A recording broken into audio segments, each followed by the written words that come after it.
Hi ಎಲ್ಲರಿಗೂ ನಮಸ್ಕಾರ. ನಾನಿವತ್ತು ನಿಮಗೆ ಹೃದಯದ ಬಗ್ಗೆ ಹೇಳ್ತೀನಿ ಬನ್ನಿ.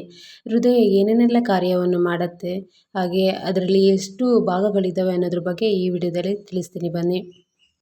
ಮಾನವನ ಹೃದಯವು ಸರಿಸುಮಾರು ಮಾನವ ಮುಷ್ಟಿಯ ಗಾತ್ರವನ್ನು ಹೊಂದಿದೆ ಮತ್ತು 4 ಕೋಣೆಗಳು, 2 ಕುಹರಗಳು ಮತ್ತು 2 ಹೃತ್ಕರ್ಣಗಳಾಗಿ ವರ್ಗೀಕರಿಸಲಾಗಿದೆ.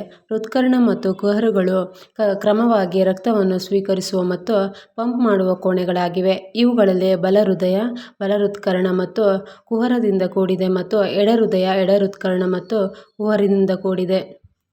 ಒಂದು ಸಣ್ಣ ಚಟುವಟಿಕೆ ಮಾಡೋಣ.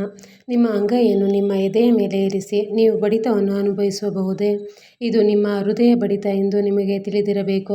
ಆದರೆ ಮೆದುಳು ರಾತ್ರಿಯಲ್ಲಿ ಮಲಗಲು ನಿರ್ಧರಿಸಿದಾಗಲೂ ಅದು ಹಗಲು ರಾತ್ರಿ ನಿರಂತರವಾಗಿ ಏಕೆ ಬಡಿಯುತ್ತದೆ ಎಂದು ನಿಮಗೆ ತಿಳಿದಿದೆಯೇ?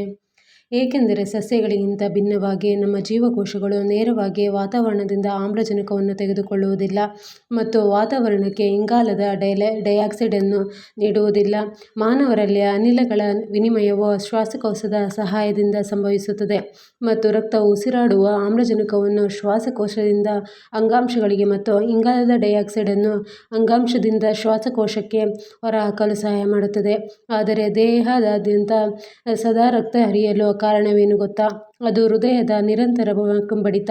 ನಮ್ಮ ಜೀವಕೋಶಗಳು ಆಮ್ಲಜನಕ ಮತ್ತು ಪೋಷಕಾಂಶಗಳನ್ನು ಸ್ವೀಕರಿಸಲು ಮತ್ತು ತ್ಯಾಜ್ಯವನ್ನು ತೊಡೆದುಹಾಕಲು ದೇಹದಾದ್ಯಂತ ರಕ್ತವನ್ನು ಪಂಪ್ ಮಾಡಲು ಹೃದಯವು ಬಡಿಯುತ್ತದೆ. ಹೃದಯವು ಪಂಪಿಂಗ್ ಅನ್ನು ಲವ್ ಡಬ್ ಶಬ್ದವಾಗಿ ಕೇಳಬಹುದು.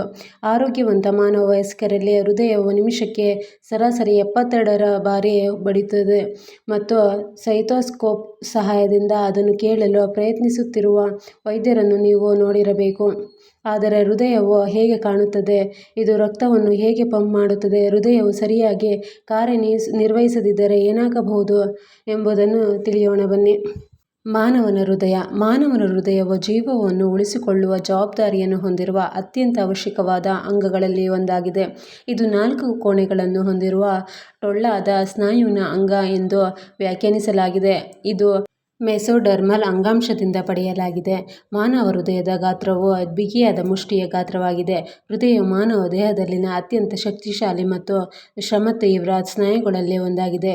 ಇದು ವ್ಯಕ್ತಿಯ ಜೀವಿತಾವಧಿಯಲ್ಲಿ ಮಾನವ ಹೃದಯದ ರಚನೆ. ಮಾನವ ಹೃದಯವು ಸರಿಸುಮಾರು ಮಾನವ ಮುಷ್ಟಿಯ ಗಾತ್ರವನ್ನು ಹೊಂದಿದೆ ಮತ್ತು 4 ಕೋಣೆಗಳು, 2 ಕುಹರಗಳು ಮತ್ತು 2 ಹೃತ್ಕರ್ಣಗಳಾಗಿ ವರ್ಗೀಕರಿಸಲಾಗಿದೆ.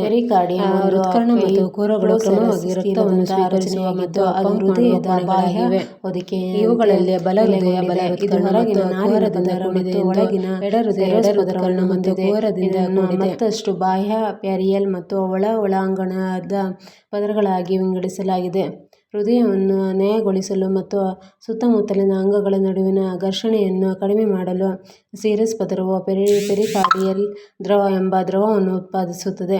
ಇದು ಪೆರಿಯಲ್ ಮತ್ತು ಒಳಂಗಗಳ ಸಿರಸ್ ಪದರಗಳ ನಡುವಿನ ಜಾಗವನ್ನು ತುಂಬುತ್ತದೆ.